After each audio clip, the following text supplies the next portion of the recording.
in the world, saying that small business owners are getting killed as premiums double, coverage is cut in half. Was he mistaken, or was his mistake simply telling the truth? No, I mean, he clarified what he meant, and it's very clear. Look, we are in a situation in our country where if we were to start all over again, we might come up with a different system. But we have an employer-based system. That's where the vast majority of people get their health care. And the Affordable Care Act was meant to try to fill the gap between people who were too poor and couldn't put together any resources to afford health care, namely people on Medicaid. Obviously, Medicare, which is a single-payer system, which takes care of our elderly and does a great job doing it, by the way.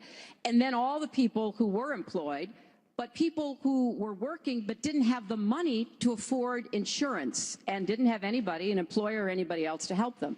That was the slot that the Obamacare approach was to take. And like I say, 20 million people now have health insurance. So if we just rip it up and throw it away, what Donald's not telling you is we just turn it back to the insurance companies the way it used to be.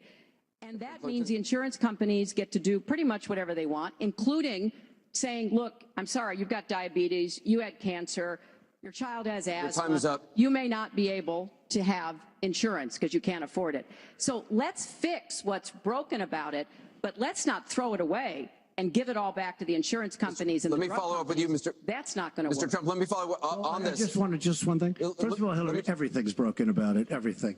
Number two, Bernie Sanders said that Hillary Clinton has very bad judgment. This is a perfect example of it, trying to save Obamacare, which is... You've said you want to end Obamacare. You've said you want to end Obamacare. You've also said you want to make coverage accessible for people with pre-existing conditions. How do you force insurance companies to do that if you're no longer mandating that every American get insurance? You're going to have plans. What does that mean? Well, I'll tell you what it means. You're going to have plans that are so good because we're going to have so much competition in the insurance industry once we break out the lines and allow the competition to come.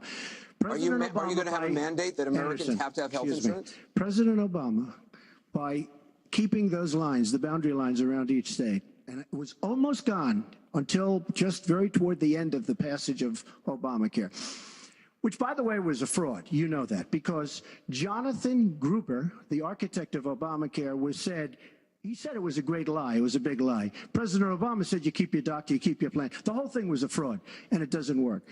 But when we get rid of those lines, you have competition, and we will be able to keep pre-existing. We'll also be able to help people that don't have money, because we are going to have people protected.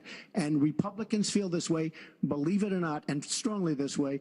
We're going to block grant into the states. We're going to block grant into Medicaid into the states so that we will be able to take care of people without the necessary funds to take care of themselves. Thank you, Mr. Trump.